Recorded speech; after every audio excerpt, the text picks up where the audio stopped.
Well, hi guys. This is our first guest, and I'm really kind of really excited to have her because we kind of met before. Wanted to do this earlier, and we just go, oh well, it's not happening, but let's just meet anyway, and break ice, talk about things, talk things. We really went off topic. We went personal, just for kicks at the first time, so it was really cool. But now we're here, and thank you, Maria. Thanks for being. It's my pleasure. I just want to say quickly, I think it's cool how we connected because it was through a Bad Bunny video that I posted. And that's when he commented on the video and said, like you gotta come for a cocktail and food and everything. And I think that's kind of what linked us. But then when we had a chat, it kind of went from there because I found out that you worked in Greek restaurants, which is really cool. And shout out. It was my first job. So when I moved from Sydney to Brisbane, it was my first job because I kind of wanted to get away from cooking, and then I just fell back because it came all together. I saw the renos, I saw the effort that was put in because the community came together, and it wasn't. Of course they funded it and had tradies, everyone, but you see all the yayas putting like the hope beads on the ceiling, and it was so cool, and I was like, I want to be a part of that. Especially the chef that came was David Sidekas, and he was really well known in Sydney before COVID, and when he left, was it 1908 or 1801 in Sydney, which is a really cool Greek spot. I was like, I definitely, if I'm going to go back in the kitchen, I want to go with someone really cool. And that was him. So Nostimo was awesome, and you uploading that reel really took off. What made you do that? Ooh, so I've always had a fascination with culture. That's always been front and center, not just my own, but the curiosity about other people's. And I think I had in my mind when I went to the concert, I was like, oh, I'm just gonna do like the classic like shots of like Benito and like the crowd and the vibe. But then when I went there, I just noticed the pride that everyone had for their countries and representing like their banderas, their flags. And I was like, I have to just capture this. And so I didn't think anything of it. I put that video together, and then it was just like an outpouring explosion of love of people like seeing that and feeling really uplifted by it. And that was sort of the catalyst for me then to be like, you know what, I want to make more content about culture. And it's so funny because I've always had a fascination with Latin culture, and I've always thought that in my soul somewhere was like a Latin woman in a Greek person's body. Like in a toxic way or in a good way? No, not toxic, just the good stuff. But funnily enough, through that experience, it seems small, but it was really profound for me. It actually made me appreciate my culture even more than I did, because you see someone like Bad Bunny Benito, who's like represents Puerto Rico so proudly, and that is infectious, and you want to feel that way about where you're from and dive deep into your own roots. So from there, I think that's when I started making more content connected to Greece and Greek culture, and it kind of just gave me that sense of pride. So when you messaged and you said, I have this idea, would love for you to share a recipe, I was like, oh, wow, okay. I was kind of worried at first. I was like, what if it's not Greek enough? What if it's not this enough? But it kind of just made me reflect on what my culture means to me. So, That's exactly why I wanted to do this. As much as I love making food, I want to hear more about people's stories about food, because when I was growing up, and there's a photo my grandfather had, and it's still somewhere in the photo album. I just remember it so like distinctly that I was literally in nappies. I was in my nappy, nothing else, wearing nothing else, flipping meat in a barbecue. So I was like 4 or 5 years old, and how that exposure I just thought was so normal. And I didn't realize it was different until I went to primary school and then high school, and I didn't realize how different I was until then. And it was kind of like, it's a weird limbo, people with like different culture backgrounds, because say you go visit, so your family goes, oh, let's go to Greece. You go and you're like, oh my God, I can't wait to be with my people. And then when you get there, you're not them. And they're like, wait, no, you're not Greek. What's with that accent? Why do you talk differently? Why do you speak differently? Like, why do you change? Because like, when my mom, the first thing she says, oh, you got a ticket to South America, you're going to Chile, you can see all your family. Take off your jewelry. Don't show your phone. Don't do this. And that for them was so natural. Whereas like I was like, oh, with my walk MP3 player back then, now I'm old. I really felt different. And now we're not one thing, we're not another thing, but we're a third thing because it's mixed. What did you have any experience like that in your upbringing? Oh, constantly. Because truthfully, and I just have to be honest, I never felt connected to being Australian per se. Like I couldn't quite define what that was and what it meant. Obviously being Greek, because the Hellenic pride is strong, it's very easy to connect and identify with that. But my mum, growing up here, is very Australian, and I think it was my dad's influence that kind of brought her out of her shell and made her appreciate Greek culture. And I would say she is now fluent because of him, pretty much. But yeah, that experience you said of the hamburgers, like I think for me what resonates is being in year 2 and having my lunchbox. It's like a quintessential ethnic kid experience, and like having like all the different compartments filled with like olives and sun-dried tomatoes and like all these Mediterranean things, and people being like, what? What are you eating? What are those? Why do they smell? Yeah. So exactly in that sense, I think my palate's always been, like a heavily aligned with Greek flavors, with Mediterranean flavors, and So I've no always. Vegemite? No, I love Vegemite. Oh, okay. Don't get me wrong. But it's like it's the combination of both. You can appreciate both, but I think you can feel more aligned with one. And I lived in Greece for 2 years recently, and I totally relate to what you said about going back and feeling a little bit separate from them as well. Because like honestly, Greeks are going to have a Greek mentality, but if you're born here, you will have slightly more of an Australian mentality and way of doing things. So I think I have always kind of felt in the middle somewhat, and just like, I don't know where I fit in, which is probably why I think I've gravitated more towards other cultures too, because it gives you that sense of belonging when you're not quite sure where it is that you fit. But to answer your question, lately, I think I've just been realizing that I can carve out my own sense of identity and what that means to me. And it doesn't have to be prescriptive. It doesn't have to be quintessentially Greek. It doesn't have to, it is what it is for me. And that's kind of what I'm leaning to at the moment. Yeah. That's awesome. It's good because I used to think it was like a personal, like I was alone kind of thing. And now with all socials, you see that there's so many people that have the same experience. And it's really good to hear just someone else saying, oh, like I don't feel Greek, I don't feel Australian, or I don't feel Chilean. I kind of feel like it's this weird middle. Yeah. So it's just really good to hear. Now, like, I didn't introduce you, like your background, but you have like a journalist background. Yeah. And you have a book. Yeah. Oh. Now with the Okay. plug, that's a plug. Clip that, please. No. Link in the description. Yeah. Oh my God, it's gonna put We're pressure over. on We're me. done. No. Buy it. Thank you. Nice. Mention Kevin, you get 20% off. Yeah. Kevin 20. Yeah. So you have a book, and that is because you wrote that from your experiences. Yes. These same experiences that you had. Yeah, so the character is based off of 20-year-old me, and basically just to kind of paint that story, when I was 21, I opened up a cafe with my brother because I'd finished my journalism degree and I was so confused, as you are at that age. I didn't know what I wanted to do. I didn't really feel like a journalist. I don't think I had that like hunger for the story and like to really get into that world. So I think I was just a bit lost, and my brother really wanted to open up a cafe. That was always his thing. So But it's a family thing too, isn't it? it is a family thing. Yeah. We can dive deep into that as Yeah, well. I'd like that. But Please, yeah. go ahead. But so yeah, we did it together. We opened it just the two of us. We called it Briki. Briki is it means coffee pot in Greek. And we had the little coffee pot on the sign. So from day dot, it was very much like a Greek themed cafe, and like we were in St. Lucia as well. So we stood out quite a lot, which was funny, but it worked for us because I think people really loved that family, familiar feeling to it.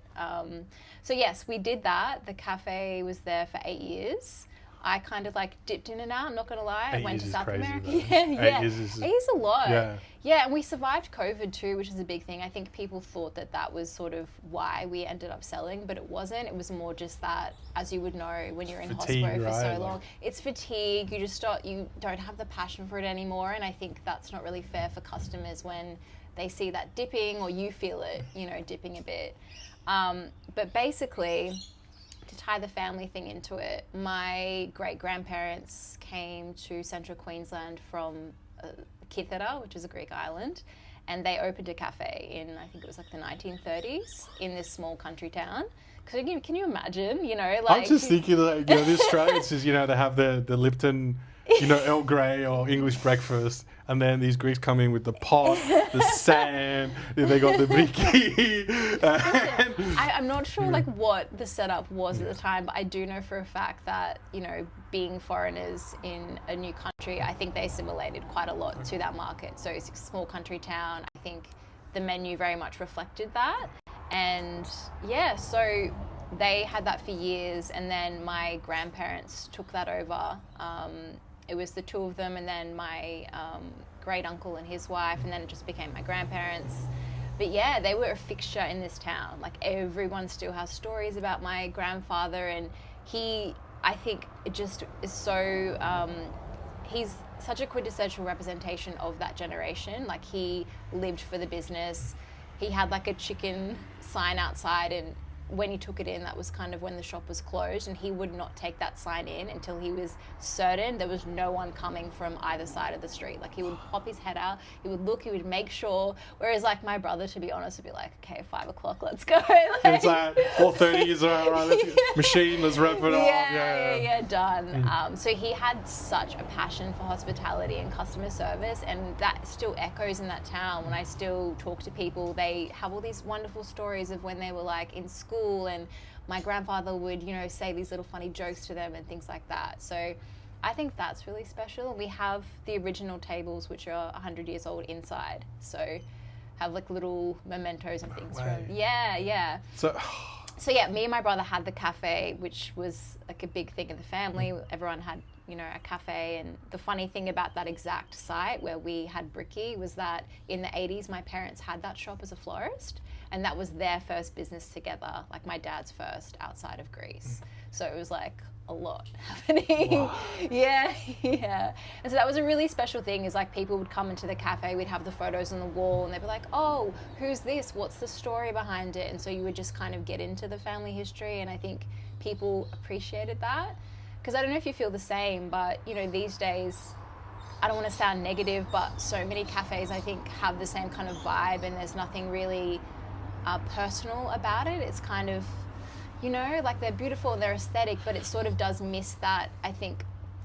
It's weird feeling. when I see new cafe, and it's not a hit at them. Maybe it's just trying to appease the market really quickly. Yeah. But at cafes that open and they just suddenly have merch. We're like, where did that come from? You know, like, wait, no, we just met you. Why are you selling merch? Like, there's no like and maybe it's because there's no time anymore. I don't know, like, because I've met a lot of new cafe owners, and they're always in a hurry to go from here to here because there's no time anymore. Yeah. Maybe back then they had time to develop and build foundations with the people around them. Yeah. Because, you know, things weren't too crazy. Now everything's so expensive. Maybe you definitely learned that. Yeah. It's like, okay, no, we need merch because if someone buys it and everyone's like in a hurry to have that, and it's just there really is no time. Totally. And it's a reflection. Yeah, and I think also there's like, from my end, there was like some naivety about it because I wanted to make it aesthetic at times and change the layout and do this and that. And my dad, that's when he kind of came in and offered his expertise, and he ended up joining the cafe in the kitchen. But he would be like, Maria, like, that's not a smart money move. Like, yeah, it's going to look pretty, but like we need to think about the money side of things. So that was a really good influence, and I think that's when it started feeling like my big fat Greek family. So everyone just kept piling and coming in, changing this and that. It's like, so you like open every day, it's like, oh, that wasn't there, why is that? Yeah. Where's like, the hope beads and I was like, can we just get rid of some of these little knickknacks that you've placed there? As much as I love it. But no. Was it the best part? Were they right, or was it kind of like, or no, Dad, was outdated? He's so business minded, so I think what he ultimately kind of changed, or what he would put in, like he had all the mixed nuts, and he would, anything that you could put in a container and put a price tag on it, my dad would do. So we had like by the end like lollies and nuts, and that's just how he thinks, because he had fruit and veg businesses like a true Greek back in the day, and so he's just of that era and of that mind. But yeah, so in the end, it was like everyone all together, which was beautiful, and I wouldn't change that experience. But it was interesting, and going back to the whole book thing, I guess like part of my story was also like wanting to carve out my own identity separate from that. Because I found a really interesting parallel between myself and my yaya, who ran the cafe with my grandfather. She actually didn't like working in the cafe. It wasn't her choice. And I think if she could have done things differently, she would have traveled and done all these really like interesting things. But I related to her a lot, because I think at times, and it's kind of like fractures like the, you know, story of it, like the sentiment of it, but I wanted to do my own thing, and I think at times I felt kind of a little bit like I was stuck there sometimes. So it was like a whole journey, I feel like, with myself, with figuring out who I was, how I felt about my culture, what I wanted to actually do as a career, all that good stuff. And I experienced a lot in that time, and I'm grateful for what I learned. But yeah, ultimately, and like we can get into the book another time, but it was kind of like that story from the character as well. It was kind of just finding her feet, figuring out what she wants to do, like realizing that it's okay to be a free spirit, and also like honoring the women that have come before her and given her that chance to kind of do all of that stuff. So, yeah.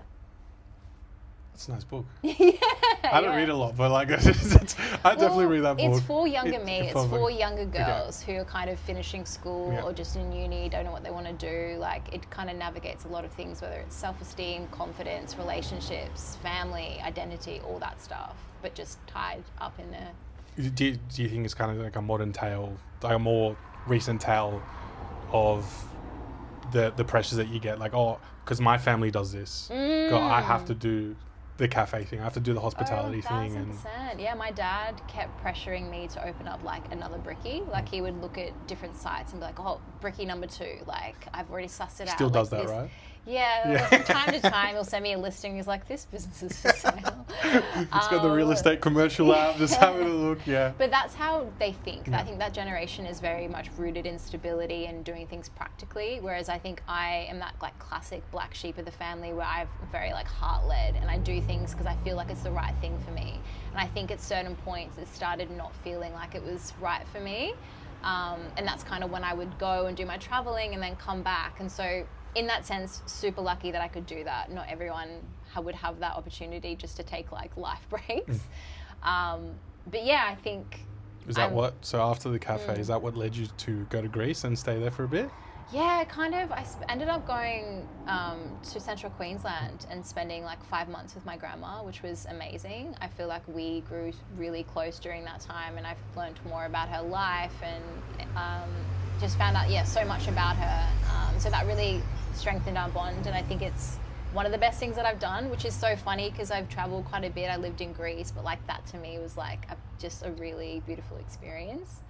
And then, I went to Greece and I became a tour guide randomly. No, we're here now. In case you guys didn't know. I think we're in Santorini or Mykonos, whatever, whichever one. Oh, yes, definitely Santorini. Santorini, so I lived in Greece for 2 years, and that was an incredible experience. And I've kind of got that feeling that I want to go back again, so that's been bubbling up. But yeah. So say you did go again. What would you bring back from Greece? Ooh. What would you bring back? In terms of what? Well, like, look, we're both like ethno-Australians, right? Yeah. What do you think the like Australian or even Brisbane, because you'll come back here, what do you think people from Brisbane need in terms of... Got you.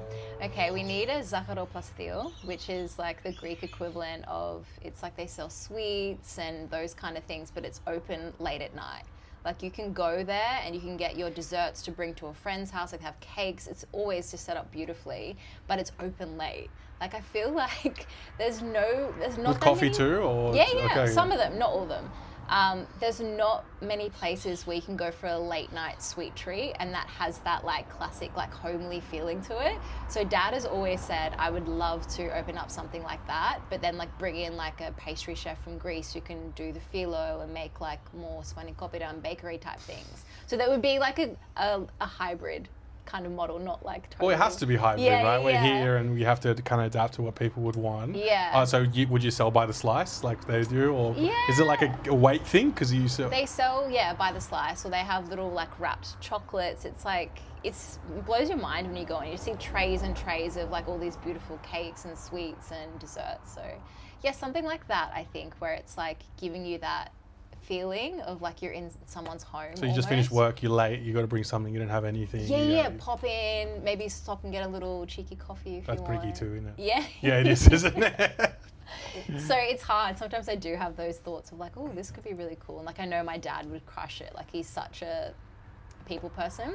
So maybe something like that. So say in that old school way he has, and you do open it, all right? Like cross fingers, yes or no, it's up to you. Yeah. It's up to you.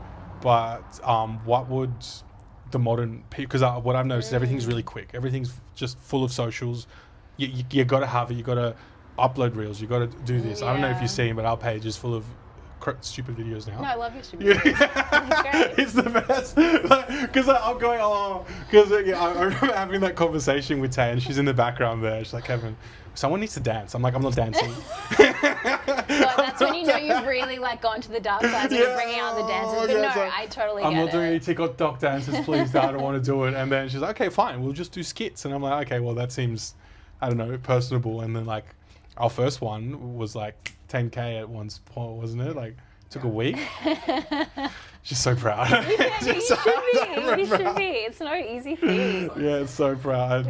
Yeah, I mean, that's, I guess, what people needed to go to that spot. Because I think I'm big on storytelling, and I think you asked me what I would bring, and I think I would want to bring that like siga siga mentality, which is like slowly in Greek. And so I don't know, even with my page, to be honest, just post when I feel inclined to. Not saying like I can because I'm this big influencer. I don't have that many followers, but for me, I think people are looking for yes, they do. I think people are looking for that kind of slow connection. They want authenticity. I know that word gets used a lot, but in this case, I think if I were to do something like that, it would just be in my own way, and I don't think I would kind of try to replicate something else or someone else. What's the feedback you've been getting from your followers? Your believers? No. In all seriousness, it's been really sweet. Like someone messaged me this morning saying that they love how I tell a story, or they just resonate with something that I've shared, or just the way that I do it, or something like that. That's really special because I don't know, I'm the kind of person where I can't really do something in someone else's way. Like I have to do it in a way that feels good for me. So when you do that organically and people react to it and respond to it, it's like, it's really cool. It's a really special feeling. So I think, if I were to have a business, the content would align with that kind of mentality. I like that too. Yeah. So a lot of sit down, lots of conversations, like bring in the old people. The dominoes or the cards, which one would it be? Oh, they play backgammon. What's that? It's I have one, it's like a board with the checkers, and I have to show you. Yeah. Okay, I want to see that. They call it tavli. Tavli. Yeah. Yeah, because I don't know, because it's I don't know, like in Latin America, I don't know, it's cards and dominoes, but dominoes it's a hotly contested game, and the table breaks and everyone starts arguing. It's great. Yes. I don't know. I mean, I'm sure the passion is similar. Yeah, but I think they play dominoes too in some parts of Greece. Yeah. Oh man, I definitely want to play that. Yeah, I think that vibe, because like I talk about it so much. I feel like I'm almost like the third party like marketer. But Cafe Neo in West End, they have all of the older gentlemen inside playing cards, like just gathering, and that's like their social connection. And so I think thinking about what people need in today's day and age, like a place like that, like a meeting place for people, like all different ages and generations, something like where it's like a real fixture. It kind of reminds me of the Spanish club in Sydney City. When I just turned 18, it was on its like last legs, because they introduced like Latin nights and stuff, because it was exclusively Spanish, so just Spanish people went, and then they introduced these nights just to get people moving.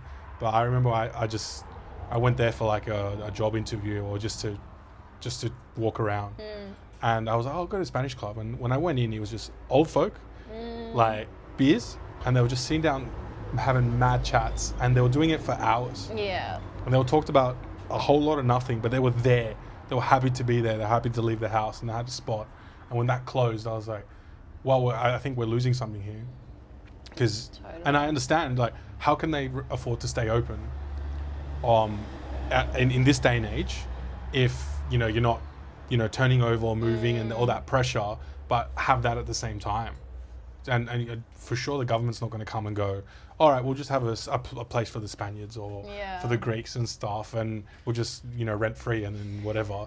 And it's unfortunate that that's been phased out just because of how Australia is now. So Totally agree. And I think that's like a real point of contention. It's like, it's interesting to see how the future generations will carry that, because I know when I go to the Paniyiri and I see like Goya, which is like the young community, the Greek community in Brisbane, and all those little clubs that they do, and even the dancing and how young they are and like how proud they are of celebrating their culture. I think it's not going to be the same as the older generation. I think we need to remember that, because it's different. Like, they came here with, I think, maybe like a stronger connection to their culture, in the sense that, they still have their heavy accents and they still speak the language fluently. Whereas like with the younger generation, there may be some gaps, but we'll do it in our own way. And that's really special too. So I think not comparing too much, but just having that faith that like we can keep it alive, but we will just do it in a way that maybe is truer to our upbringing and like how we've grown up. Yeah, because I was thinking, I was like, how is it? This is the next question. I was like, hey, it's gone or it's going. How are we gonna reintroduce that? And it has to be somewhere related where it could both kind of thrive. And what I noticed would be like football clubs.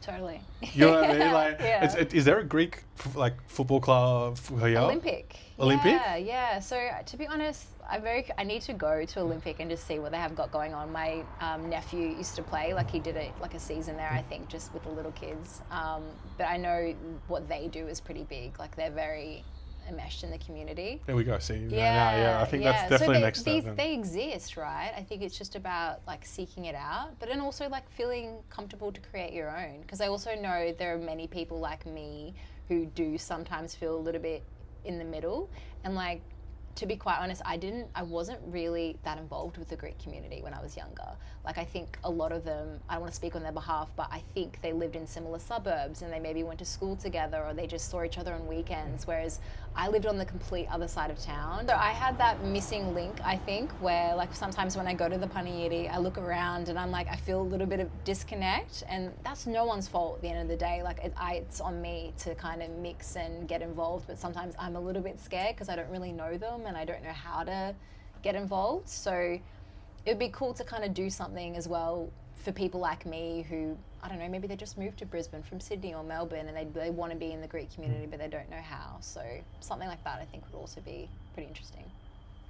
Yeah, I think a football club is definitely the way, right? I don't know, it's just like that because I remember when I was growing up, there was a Chilean club, like it's very popular, it's called Colo Colo. Yeah. It has like a native Indian with long hair, like as an emblem with like That's a side really cool. portrait. Yeah. And they had their own club, so it was in Fairfield in Western Sydney, and you could go there. It's a bar, it's like a little restaurant, and people went there. Yeah. I don't know what happened to it. I think like the president ran away with the money or something. I think like there's a story. Sounds like about that. right. Yeah.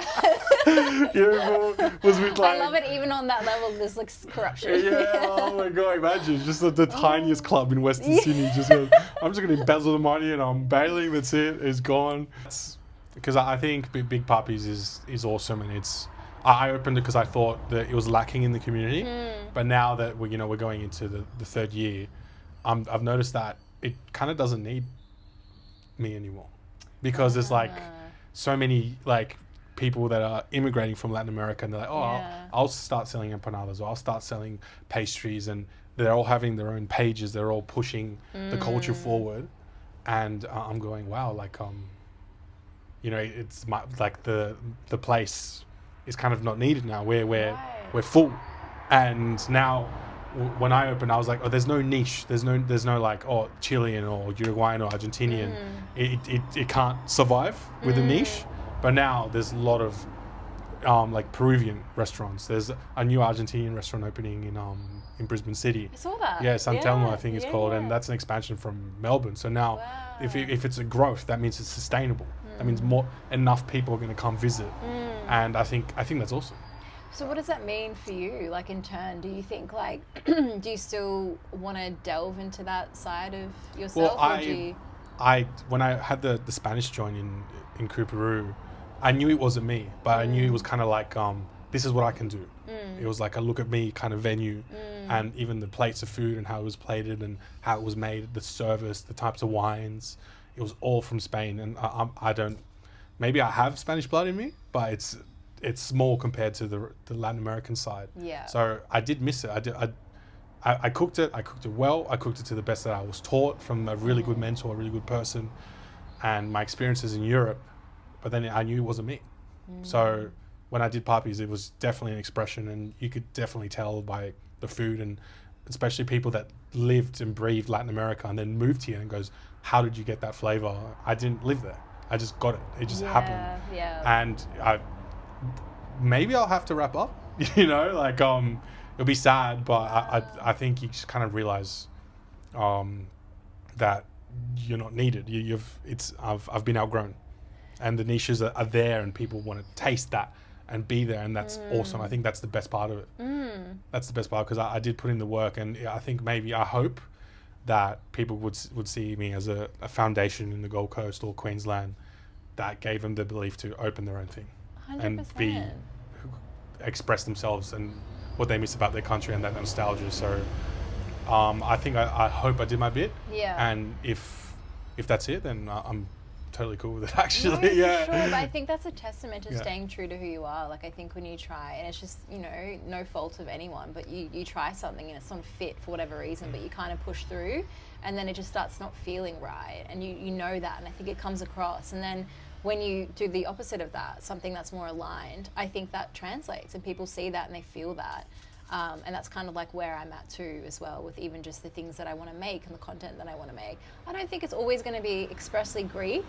Like, I want to, you know, kind of what you're doing, I want to talk to different people with different backgrounds. Like, that is what is true to me. And I think as long as you do that, you can't really go wrong, because, you know. I think it's what's to Australia. There's Yes. just the mixing pot is there's so many, and you can't just be like, this is Australian. Like, No way. there's not many No way. things you can say that, oh yeah, this is quintessentially Australian. And I remember, maybe it's a bad note, but when those kind of attacks in the Link Cafe, and they go, oh, nothing's more Australian than a coffee. I'm like, well, no, it's not Australian at all. You know what I mean? I think that's why, and I go, well, it's not. It's that, you know, that gets roasted and brewed in Colombia or Ethiopia or Brazil, Totally, and yeah. there's so many different places, and you know, the Greeks' influence of that coffee came from elsewhere as well. Yeah, Italians. Yeah, Yeah, exactly. No, it's like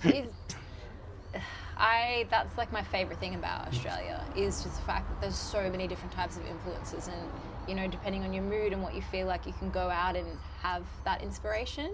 And so I have so much appreciation for it, and my wish is that other people too can see how it positively impacts us, rather than looking at any adverse effects that it may have. Do you see that the Greek culture kind of slowly kind of meshing in now? Just like what your family did. It's like a It's staple. not separate anymore. Yes, exactly that. Like, I think my family wanted to assimilate. They didn't want to stand out. And I feel like that's why my grandmother can't speak Greek. You know, it was like very hard for her, and my grandfather can't speak Greek. So yeah, then it came full circle with my mum, and then with me. So it's kind of like, you know, it's interesting how it evolves, and like I said, generationally, things change, and you appreciate the things that maybe your grandparents weren't able to fully express. So yeah. What's so now that we've come to the time, what's the dish that is Maria? Yeah. What is the Hermes dish that you want to cook up for us right now? So, okay, it was interesting because when you asked me this, like I said at the beginning, I was a bit stressed. I was like, oh no, like, I'm no master chef. Like, yes, it's kind of like that trope where you're Greek and you're a Greek woman, you should be able to cook like all the things that your yaya cooked. And I'm like, no, because she lived in Greece, and my grandma in Clermont cooks rissoles. Like, let's be real. Like, how much of an influence am I going to have? But when I was younger, and my dad worked 6 days a week, like crazy hours with his fruit shop, every Sunday morning, or most Sunday mornings, he would make Greek pancakes. And Greek pancakes, this version, tiganites, they're considered one of the oldest pancakes in the world, which I think is really cool. So it kind of has like the consistency, like the fluffiness of a we call them, like the Australians call them honey puffs, but lukumathas. Yes. So like that doughy, pillowy kind of vibe. With yeast and it just expands. Expands, yeah. So Dad would make that most Sunday mornings. And like, as you would know, family time is so important and so crucial. And no matter how tired he was, he made sure that he would have dinners with us. He would have those like Sunday mornings with us. And yeah, I just have so much admiration for my dad because he learned to cook like later on in life, and he makes things almost as good as my yaya in Greece did, and he didn't really have any like way to learn it. He kind of just taught himself. So yeah, this recipe, so simple, but that's the magic in it. I think it like has all those flavors that I love about Greece, like, you know, your plain flour, your cinnamon, your honey, olive oil, like simplicity. That to me is what is great about cooking and what's great about Greek food. You can go to a fancy place and have like a jazzed up version of something Greek, but my favorite places to go. It's not the same, is it? It's not the same. Like, you can appreciate it and be like, oh, that's really interesting, but like, take me to the rustic places any day. Like, I want to go to a taverna. I want to have like simple Greek food because that's what I know. So to me, that was like, the argument in Nostimo, that's for sure. When I was there, imagine. those yayas were so upset. This is not Greek. This is not Greek. And I was like, oh. And even though I didn't understand it, I could see how David was so frustrated as well, because he was kind of like, look, this was my background, and I'm a professional chef. I'm a professionally trained chef, and this is modernized, yes, but it's so, he believed it was really respectful, and he wanted to take Greek food up. Yeah. Not just leave it, because the concern was, okay, if we just serve taverna all the time, which is tremendous, by the way, like I wouldn't want to change anything, but I don't think that's what Nostimo was, and I don't think it should be. I don't know if it's reverted, probably due to the pressure. Been in a while. Yeah. And I don't know if it's reverted, but you know, the whole point of that place was, you know, just to go, no, Greek, we are the Greek club, and this is quintessential Greek, but with a flair that would invite other people, not just Greeks. And when you invite more people would want to taste it and try it, and those things become regular. And that was, I think, what I really assimilated with, and that's what it kind of really helped me do Papis, because I was kind of worried.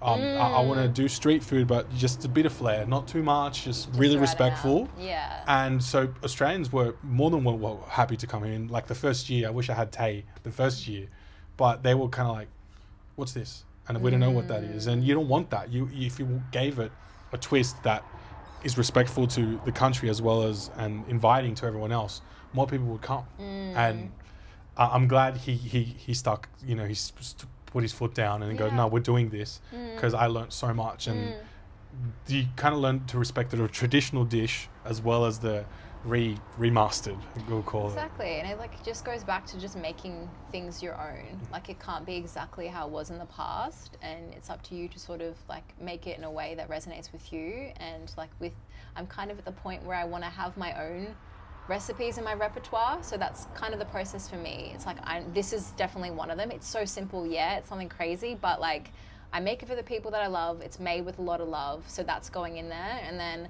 I think I'm going to start a project where I get my dad to show me a recipe, get my auntie to show me a recipe, and just have that in my, you know, my kit where I'm like, it's going to be, you're going to upload it too? You're going to show everyone maybe. else? Who knows? I think you should, because I think everyone wants that part. I mean, like, I love your stories, and I really hope more people get to see your stories after this.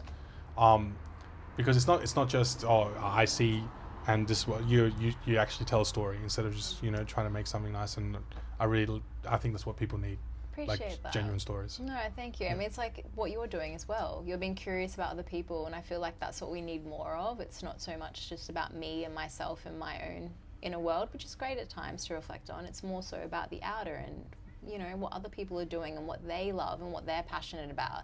That to me is what is most beautiful about life. So thank you. Thanks for being here. Thanks for coming. No, we have to fly back. We got to the ferry's leaving like really soon. This is, you know, the talking part of the podcast, and we're done. And now we're gonna shoot the extended video and Moni's gonna show us this lovely dish. I'm so excited. It's definitely gonna be a Papis. It's definitely gonna be Papis, and I'm looking at some nice Greek wines and beer to go along with it. And hopefully it will come together as a special, and you guys can come and check it out. Thanks so much. Yay! So, Alrighty, so we've got all of our beautiful ingredients here. We're gonna make the Greek pancakes, tiganites, and basically the word comes from tigani, which is a fry pan, which I have over there, so it's to fry. The oldest Greek pancakes, allegedly, don't quote me on that, but I think they are. They're great, delicious. Really simple, and that's the great thing about this dish. Most people could make this at home if they wanted to. What you're gonna do is take 3 cups of plain flour, which I have here. Set that aside, give it a good sift. You also will use some yeast, which I have a Greek brand here. You add that to half a cup of warm water, a little bit of sugar. You allow that to sit for 5 minutes. Once you can see it bubbling a little bit, that is when you add the sifted flour. Give it a good mix. It's kind of one of those beautiful, relaxed dishes, whereas you kind of do it how you see fit. So the consistency should be a little bit stretchy. So once you've done that, you feel like you want to add a bit more flour, you can do that, add a bit more water just till you get it right. Then we want to put that aside into a warm place. I've done that, just put it in the oven. Not to cook, just to let it sit. You want to do that for an hour to let the dough rise a little bit, and then it's ready. You're ready to cook it in some olive oil, Greek style, and that's basically it. The good thing about, Greek food in general, you're really heavy on the olive oil, but this particularly, you need like a good thick layer on the saucepan or the tigani, because we're making tiganitas. And you just want to get it to a nice high heat, because that's when you're going to get like that beautiful crispiness of the pancake. So yeah, I go in quite heavy. This is not like a diet food, but it's what makes it really nice. Right. If you don't want it to maybe taste quite as heavy, you could use like a light olive oil, but I'm for the heaviness, so we're gonna just use what we have. Shout out to Minos, Crete's best. Not sponsored. So this has been sitting in a warm place for about an hour. So you can see it's kind of got that stretchy consistency, which is what you want. To be honest, sometimes it just looks different depending on how I feel on the day. So you never really know how it's gonna turn out. But the good thing is, it's like that true, authentic, rustic feel. Like they don't have to be uniform. They can be varying shapes. It's just made with love, and that is the best part of it. Okay, I think she's ready to go. Okay. It's always like, like you have that first dud pancake. Like usually there's like a testing phase. So we'll see. We'll see how it goes. But yeah, kind of just make them different sizes. They cook really quickly too. And listen, you could make these savory for sure if you wanted to. But generally you have them with just honey, and I do like cinnamon with crushed walnuts. I bought a beautiful Greek honey from like a local Greek shop that just opened down the street. It's called Yaya's Pantry. So all the products that I use today are from, yeah, that's worth stopping in on the way home for sure, if you guys have time. Greek honey is amazing, by the way, it's so good. Give them a little flippy flip. This is like the hard process because you don't want to give yourself oil burns, yeah.